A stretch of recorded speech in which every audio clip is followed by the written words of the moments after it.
to remind the IEBC, the body charged with managing our elections, that since the 2017 nullification of the presidential elections, IEBC has not, to our knowledge, called us to a public discourse on the challenges that made those elections nullified and to a discussion on how to correct or to overcome those challenges in the coming general election.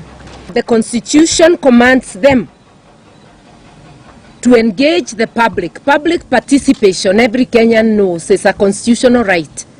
The IEBC has to lead in calling the stakeholders to a round table, and stakeholders include the 89 or so registered political parties, civil society, who include religious group and human rights organizations, as well as election monitors, to mention but a few, so that we can discuss and participate in the planning and management of the next general elections. And going back to 2017, one of the main reasons the presidential elections were nullified is lack of transparency, accountability, that when called upon to produce the records, electronic records, for purposes of verification by the court, the IEBC disobeyed.